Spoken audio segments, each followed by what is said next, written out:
जय हिंद साथियों, अपनी एक हिस्ट्री की क्लास है जिसमें हम मध्यकालीन भारत का इतिहास पढ़ रहे हैं।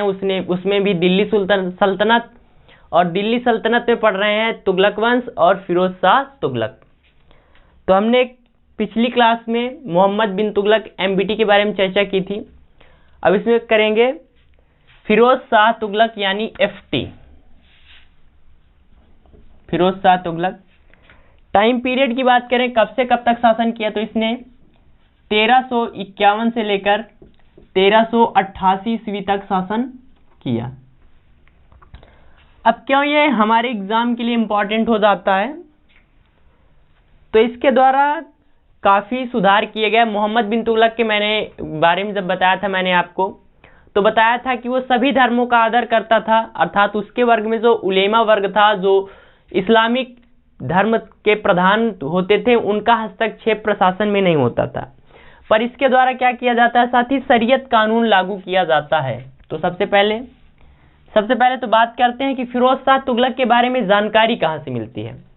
तो दो बुक्स हैं, एक तो तारीख है फिरोज शाही जो बर्नी की लिखी हुई है, और एक होती है फतुहात ए फिरोज शाही जो कि इसकी आत्मकथा है। तो सबसे पहले बात करते हैं जानकारी के स्रोत। जानकारी कहाँ से मिलती है फिरोज शाह तुगलक के बारे में, तो तारीख ए फिरोज शाही, तारीख ए फिरोज शाही बुक है। क्योंकि 1391 में तो हम लोग थे नहीं, तो इन्हीं बुकों के माध्यम से पता चलता है। जो किताबें हैं किसकी है, तो बर्नी की है, बर्नी की है। और फिरोज शाह तुगलक की आत्मकथा है। आत्मकथा अर्थात स्वयं द्वारा लिखी गई कथा, फिरोज शाह तुगलक ने स्वयं लिखा है। इसका नाम हो जाता है फतुहात ए फिरोज शाही। क्या हो जाता है साथी, फतुहात ए फिरोज शाही।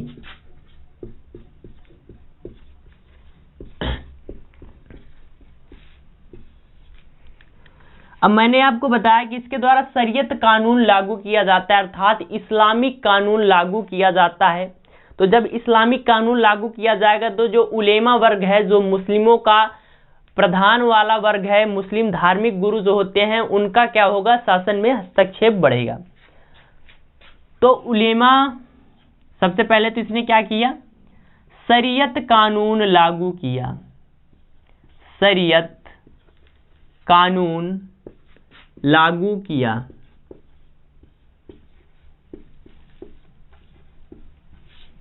नेक्स्ट, प्रशासन में उलेमा वर्ग का, प्रशासन में जो उलेमा वर्ग था, उलेमा यानी जो धार्मिक वर्ग था,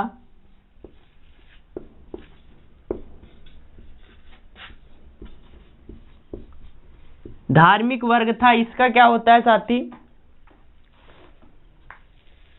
प्रभाव बढ़ता है। उलेमा वर्ग क्या होता है, प्रभाव बढ़ता है, प्रभाव बढ़ा। अब जो शरीयत कानून है वो राजा को 4 प्रकार के टैक्स लेने की बात करता है, अर्थात जो इस्लामिक कानून है वो कहता है कि जो राजा है, जो सुल्तान है, वो सिर्फ 4 प्रकार के टैक्स ले सकता है। तो ये लिख लीजिए। फिरोज शाह तुगलक टाइम पीरियड की बात करें तो 1351 से लेकर 1388 ईस्वी तक शासन किया इसने। इसकी जानकारी जो है तारीख है फिरोज शाही, बर्नी की किताब है, और ये फिरोज शाह तुगलक की आत्मकथा है फतुहात फिरोज शाही। शरीयत कानून लागू करने वाला शासक फिरोज शाह तुगलक। प्रशासन में उलेमा वर्ग यानी धार्मिक वर्ग का प्रभाव पड़ा। अब जो शरीयत कानून है वो शासक को 4 प्रकार के कर लेने की बात करता है। तो इसके द्वारा 4 प्रकार के टैक्स लिए गए, उनकी बात करते हैं।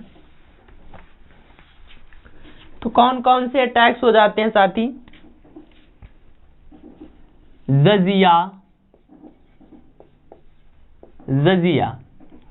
तो भारत में जो जजिया कर लेने का काम है, भारत में जो जजिया कर है वो गैर मुस्लिमों से लिया जाता है। तो लिख लीजिए, गैर मुस्लिमों से लिया जाने वाला टैक्स, गैर मुस्लिमों से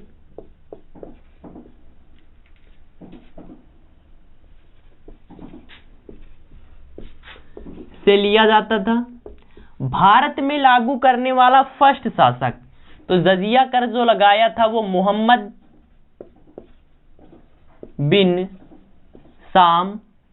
भारत में फर्स्ट अरब आक्रमणकारी मोहम्मद बिन साम कौन हो जाता है साथी? फर्स्ट अरब आक्रमणकारी, तो इसका नाम हो जाता है मोहम्मद बिन कासिम। मोहम्मद बिन कासिम द्वारा लगाया गया था।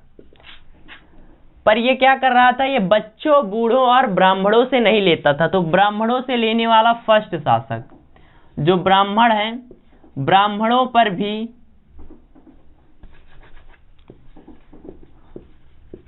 ब्राह्मणों से जजिया लेने वाला फर्स्ट शासक कौन हो जाता है? फिरोज शाह तुगलक। तो ये पूछा जाता है कि ब्राह्मणों से जजिया कर लेने वाला फर्स्ट शासक फिरोज शाह तुगलक हो जाता है। गैर मुस्लिमों से लिया जाता था। अगला आ जाता है साथी जकात। जकात, तो जो मुस्लिम होते थे, मुस्लिम कुल संपत्ति का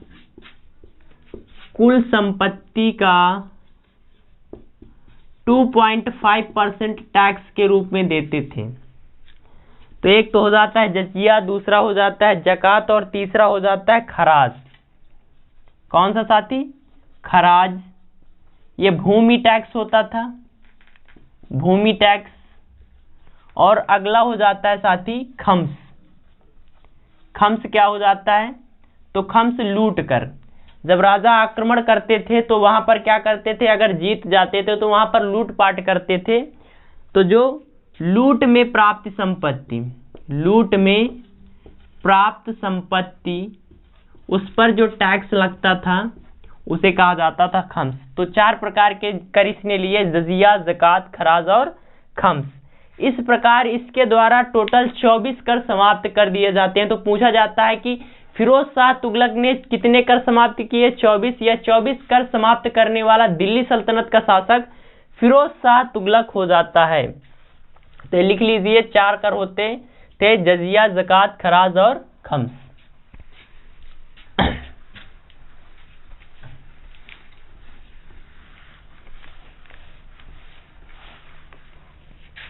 तो क्या किया जाता है साथी? फिरोज शाह तुगलक द्वारा 24 प्रकार के टैक्स या 24 प्रकार के कर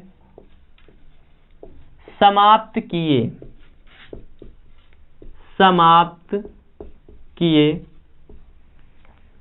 इसके अलावा दिल्ली सल्तनत में नहरों का जाल इसी के द्वारा बिछाया गया। अगर दिल्ली सल्तनत में नहरें बनवाने की बात की जाए तो फिर वो हो जाता है गयासुद्दीन तुगलक। पर अगर बात करें किसकी? दिल्ली सल्तनत में नहरों का जाल किसने बिछवाया? तो नहरों का जाल फैलाया, अर्थात इसके द्वारा कई सारी नहरें बनवाई गई। तो कौन था? फिरोज शाह तुगलक था। इसके अलावा साथी क्या होता है? इसके दिमाग में आया कि मुझे कितनी वार्षिक आय प्राप्त होती है। तो इसने 6 वर्ष का दौरा कराया और इसको जानकारी मिली। तो वार्षिक आय की गणना कराने वाला फर्स्ट शासक, वार्षिक आय यानी इसको कितनी इनकम होती है 1 वर्ष में, तो वार्षिक आय की गणना कराने वाला फर्स्ट शासक। और जब इसने गणना कराई थी तब इसकी जो संपत्ति थी 6 करोड़ 75 लाख टका। कितनी थी साथी? 6 करोड़ 75 लाख टका थी। इसकी कितनी आय थी? 6 करोड़ 75 लाख टका। वार्षिक आय की गणना कराने वाला फर्स्ट शासक, नहरों का जाल फैलाया। तो लिख लीजिए फिरोज शाह तुगलक के द्वारा किए गए कुछ कार्य हैं।